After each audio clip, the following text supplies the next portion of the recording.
अखिलेश यादव से मिले मनोज पांडे, सभी अफवाहों का किया खंडन। बोले पार्टी मां होती है और लीडर लीडर होता है, समाजवादी पार्टी हमारा परिवार है। स्वामी प्रसाद मौर्य के बीजेपी छोड़ने और समाजवादी पार्टी ज्वाइन करने के बाद यह सवाल खड़ा हो गया था, क्या मनोज पांडे अब ऊंचा हार से चुनाव नहीं लड़ेंगे? क्योंकि ऊंचा हार से वो विधायक हैं और ऊंचा हार से ही स्वामी प्रसाद मौर्य अपने बेटे के लिए टिकट मांग रहे थे। इसी बीच अखिलेश यादव से उनकी मुलाकात हुई। मुलाकात के पहले कई सारे कयास लगाए जा रहे थे। ऐसा लग रहा था कहीं और से मनोज पांडे को चुनाव लड़वाया जाएगा, लेकिन मुलाकात के बाद स्थितियां साफ होती हुई नजर आई।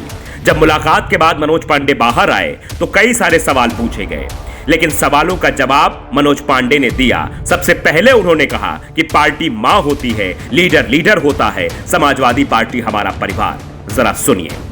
नहीं, पार्टी मां होती है, पार्टी मां होती है, लीडर लीडर है, परिवार है हमारा। आप समझिए इस बात को। अखिलेश यादव से मुलाकात करने के बाद जब बाहर आए मनोज पांडे तो पत्रकारों ने सवाल पुटअप करना शुरू कर दिया, लेकिन उस वक्त मनोज पांडे ने कोई जवाब नहीं दिया। लेकिन साफ तौर पर लग रहा था मनोज पांडे की बॉडी लैंग्वेज ये बता रही थी, उनके चेहरे की मुस्कान ये बता रही थी कि ऊंचा हार से उनका टिकट पक्का है और ऊंचा हार से ही विधायक चुनकर एक बार फिर से विधानसभा पहुंचेंगे। क्या बात हुई? आप चुनाव लड़ रहे हैं, क्या बात हुई? अंदर ही अंदर मुस्कुरा रहे हैं, मुस्कुराहट का राज क्या है? कुछ आप लोगों को धन्यवाद। तो आप ये बात अब समझ लीजिए कि मनोज पांडे के लिए जो अटकलें चल रही थी कि वो भारतीय जनता पार्टी में जाएंगे, 12 विधायकों के साथ शामिल हो रहे थे, ये खबरें बार बार चल रही थी, उन खबरों पर अब ब्रेक लग गई है। यानी मनोज पांडे अब समाजवादी पार्टी में ही रहेंगे। अब एक बयान और आपको सुनाते हैं, जिस बयान में जब अखिलेश यादव से बातचीत के बारे में पत्रकारों ने सवाल पूछा तो मनोज पांडे ने कहा कि पार्टी में बातचीत होती रहती है, उस बातचीत को हम साझा नहीं कर सकते, लेकिन हाँ ये बात तो तय है कि हम चुनाव लड़ रहे हैं और ऊंचा हार विधानसभा से ही चुनाव लड़ेंगे। ये बात मनोज पांडे ने स्वीकारी। मैं समाजवादी पार्टी से विधायक हूँ, अपने पार्टी का, अपने नेता अखिलेश यादव का कार्यकर्ता हूँ। इसमें किसी को कोई संदेह नहीं होना चाहिए। और जहाँ से विधायक हूँ वहीं ऊंचा हार से चुनाव लड़ रहा हूँ, माननीय राष्ट्रीय अध्यक्ष जी के ही आशीर्वाद और उनकी कृपा से। अब सबसे बड़ी बात यह थी, क्या स्वामी प्रसाद मौर्य को मनोज पांडे पचा पाएंगे? क्योंकि स्वामी प्रसाद मौर्य और मनोज पांडे की काफी तीखी नोकझोंक भी हो चुकी थी।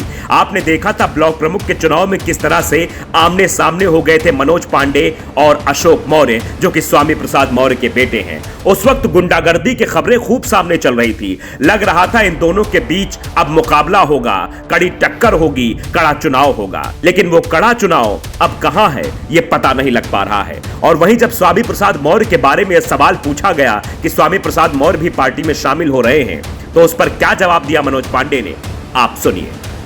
स्वामी प्रसाद मौर्य के आने से क्या सपा ज्यादा मजबूत होगी क्या? निश्चित रूप से आज पूरा प्रदेश के बहुत मजबूत नेता आदरणीय राष्ट्रीय अध्यक्ष आदरणीय अखिलेश यादव जी के निर्देशन में, उनकी देखरेख में, उनकी सिद्धांत और विचारधाराओं पर विश्वास कर समाजवादी पार्टी के साथ आ रहे हैं। इससे निश्चित रूप से समाजवादी पार्टी जी तो भैया ये राजनीति है, यहाँ सब जायज है, कोई कभी भी किधर चला जाएगा। इसीलिए कहते हैं सबको स्वीकार करो, किसी को नकार न करो। लेकिन अब देखिए सियासत क्या क्या मोड़ लेती है। फिलहाल ये जो खबरें चल रही है ये भारतीय जनता पार्टी के लिए मुश्किलें खड़ी कर रही हैं। अभी तक ये लग रहा था कि मनोज पांडे बीजेपी में शामिल हो जाएंगे, इन खबरों को भी अब खंडित कर दिया गया है। स्वयं मनोज पांडे ने बात स्वीकार ली है कि समाजवादी पार्टी में रहेंगे और समाजवादी पार्टी में चुनाव लड़ेंगे, वो भी ऊंचा हार विधानसभा से। तो फिलहाल अब यह वक्त बताएगा कि ऊंचा हार से कौन विधायक बनेगा, ये जनता तय करेगी। लेकिन साफ तौर पर इन खबरों का खंडन जरूर हो गया है।